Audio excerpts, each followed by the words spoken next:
안녕하세요, 판도라입니다. 집합건물 공동주택 회계 및 관리 전문 카페 이지 집합건물 회계 컨설팅에 올려드린 내용입니다. 많은 분들이 이익잉여금에 대해서 이해를 못하시는 분들이 굉장히 많으세요. 그래서 이익잉여금 처분에 대해서 간단하게 설명해 드리도록 하겠습니다. 도움이 되신다면 구독과 좋아요, 다정한 댓글 부탁드리고요.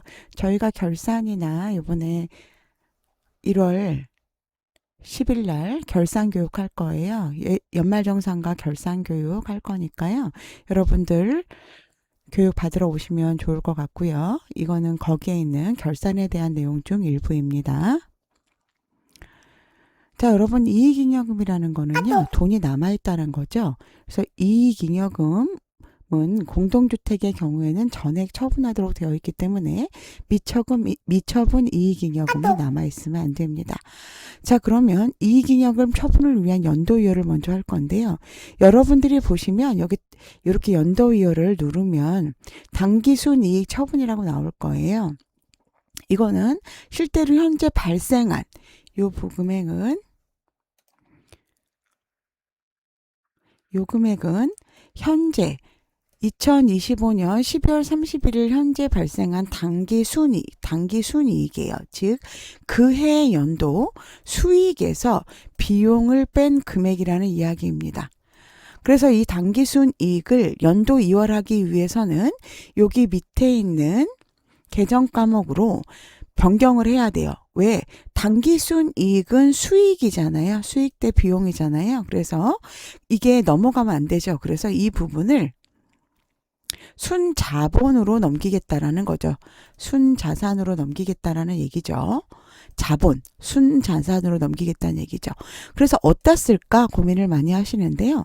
여기 보면 미처분 이익잉여금 혹은 차기 이월 이익여금, 정기 이월 이익여금, 어떤 데는 그냥 이익잉여금 이렇게 써 있는 것도 있어요.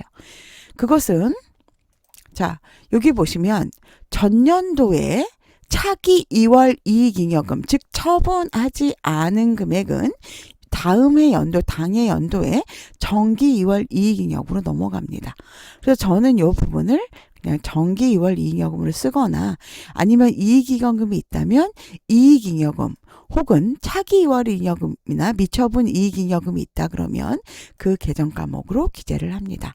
다만 여기서 중요한 것은 내가 이거를 차기 2월 이익여금이든 정기 2월 이익여금이든 써줬어요. 그거는 회계적으로 전표는 치지 않았지만 세무적으로는 요 부분이 전표를 친 거나 같은 효과를 준다라는 거죠. 그래서 다음 해에 요거를 2월 이익여금 처분할 때는 내가 정기 2월 이익여금으로 처분을 했다면 정기 2월 이익여금 대 장기수선 충당금이나 여기 뭐 관리비 차감 적립금 등 이렇게 처분을 해줘야 된다. 즉 내가 당기순이익 처분할 때 저장한 금액으로 계정 과목으로 2월 이익잉여금을 처분해주자라는 이야기입니다. 자, 그래서 연도 이월을 할 때는 여러분이 이 부분에 정기 2월 이익잉여금이나 뭐 차기 2월 이익잉여금이나 혹은 이익잉여금이나 그 표시된 칸에 입력을 하시는 거예요. 자, 이해되셨죠? 이익잉여금 처분을 할 때는 이제 법인세를 좀 이해를 해야 되는데요. 여러분 이익잉여금은 입주자 기여분과 공동기여분이 있어요. 하지만 이게 실질적으로는요. 만약에 관리규약에 이런 이익잉여금을 입주자 기여분과 공동기여분으로 나눈다라는 이야기가 없다면 실제로 잡수입은 입주자 즉 소유자분입니다. 그래서 여러분들이 이거를 좀 헷갈리시는 분들이 있는데요. 공동주택 같은 경우에는 이익잉여금을 입주자 기여분과 공동기여분 이렇게 명확하게 나눠져 있지만 집합건물의 같은 경우에는요. 이렇게 입주자 기여분과 공동기여분으로 나눠져 있지 않은 경우들이 많이 있습니다. 그럴 경우에 이익잉여금 누구 거다? 소유자 거다라는 거죠. 이 경우 어쨌든 단지 관리규약에 따라서 처분을 해야 되죠. 자, 입주자 기여분 즉 소유자분인데요. 입주자 기여 수입에서 입주자 기여 비용을 빼고 그러면 이제 당기순이익이 나오잖아요. 그런데 거기서 실질적으로 2025년 입주자 기업은 관련된 법인세 비용을 빼주는 겁니다. 왜냐? 2025년 입주자 기업은 관련 법인세 비용은 관리 외 비용이기 때문에 2025년 거는 2025년에 처리하는 게 맞잖아요. 자, 그러면 이제는 순수한 당기순이익이 나오는데 입주자 기업은 잔액이 나오게 되는 겁니다. 자, 이 부분을 관리규약에 따라서 그 단지의 관리규약에 따라서 장기수환 충당금 등. 그런데 요즘은 서울 같은 경우에는 만약에 어린이집 수입이 있다면 어린이집 수입으로 2분의 1을 사용하거나 수선에 사용하거나 적립하도록 되어 있는 단지들도 있으시고요. 어떤 데는 관리비 예치금으로 예치하도록 하는 그런 단지도 있습니다. 어쨌든 그렇게 규약에 따라서 장기수선 충당금 등으로 2026년 2월 대표회의 의결 시 이익잉여금 처분후에 적립합니다. 그리고 나서 이제 입주자 기업, 소유자 기업은 빼고 이제 공동기업은이 남을 거 아니에요. 이 공동기업은이란 소유자와 사용자 분을 말합니다. 공동기업 수입에서 공동기업 비용을 빼고요. 2025년 공동기업은 관련 법인세 비용 예상액을 빼주면 순수한 공동기업은 잔액이 나오게 되죠. 이 부분 역시 단지관리규약에 따라서 관리비, 차감적립금이나 예비비 적립금 등으로 처분을 하고 2026년 2월 대표회의 시 의결한 다음에 이익잉여금 처분후에 적립합니다. 자, 실질적으로 2025년 입주자 기업은과 공동기업은을 이렇게 각각 기재를 해서 수입에서 비용을 빼고요.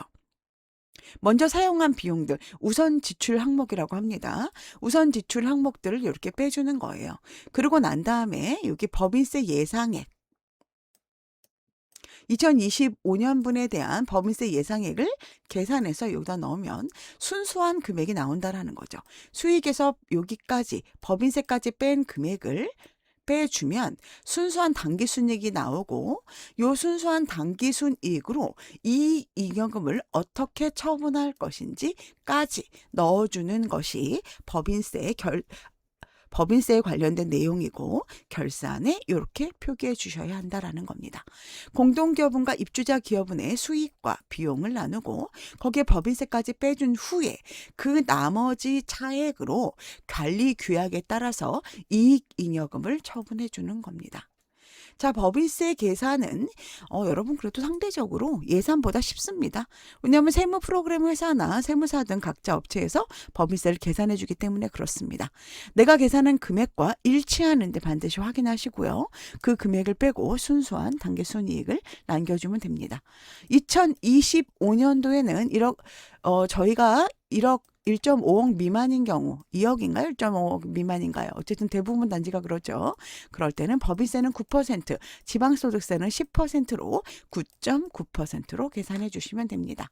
2026년 발생분부터 10%로 계산해 주시면 됩니다. 2억이군요. 자, 연말 전표는요. 법인세 해당하는 단지만 요구해 주는 거예요. 여러분 우리는 수익사업을 안 해. 그러니까 안 해주시는 거예요. 왜? 수익사업을 안 하면 법인세를 안 내니까요. 자, 법인세는 당해년도의 관리의 비용이므로 당해년도에 게재해서 순수한 당기순이익을 남겨야 합니다. 즉 12월 31일 날 부가까지 모두 한 이후에 요 전표를 쳐주셔야 한다라는 이야기예요.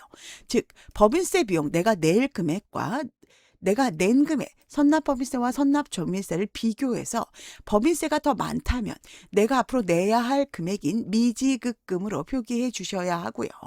내가 낼 돈인 법인세 비용과 내가 낸 돈이 선납법인세를 비교했을 때 내가 낸 돈이 더 많다면 내가 받아야 되겠죠. 환급받아야겠죠. 그럼 내가 아직 환급받지 않은 미수금이라는 계정 과목을 써주셔야 한다라는 겁니다. 자, 이익잉여금 처분은요. 여기까지 하면 순수한 당기순이익이 나온 거예요, 여러분. 이렇게 해야 순수한 당기순이익이 나온 거예요. 자, 이렇게 한 다음에 그런데 나는 이걸 못했을 때는 어떻게 처분해야 되는지는 제가 실제 교육 때 알려드릴게요. 이익잉여금에 대해서도 제가 교육 때 상세하게 알려드릴 거고요. 이익잉여금을 처분할 때는 이렇게 미처분 이익잉여금, 내가 아직 한 번도 처분하지 않은 아이들, 이익잉여금 200, 내가 처분했지만 다시 재처분하는 아이들, 그리고 이걸 어떻게 처분할 것인지 우리 규약에 따라서 예비비 적립금, 관리비 차감이나 장기수선 충당금으로 차감해야 된다라는 이야기입니다. 자, 여러분들이 이 내용을 잘 이해를 못 하시는 분들이 많고 처음 하시는 분들은 어려우실 거라고 생각을 합니다. 이번 저희 교육 1월 10일 날 교육할 거니까요. 저희 카페 교육입니다. 여러분들 많이 들어주시고요. 여러분들이 실제로 처음 해보면 어려우실 거고 이 부분을 이해를 못 하시고 하시는 분들도 많을 거예요. 소장님이나 우리 격리분들이나 교육 들어주시면 좋겠고요. 연말 정산도 변경된 부분이나 그리고 그 처리 회계 프로그램에서 어떻게 처리하는지도 함께 교육해 드리도록 하겠습니다. 여러분 오늘도 좋은 하루 되시고요. 도움이 되신다면 구독과 좋아요, 다정한 댓글 부탁드릴게요. 행복하세요. 그리고 새해 복 많이 받으세요. 다음에 뵙겠습니다.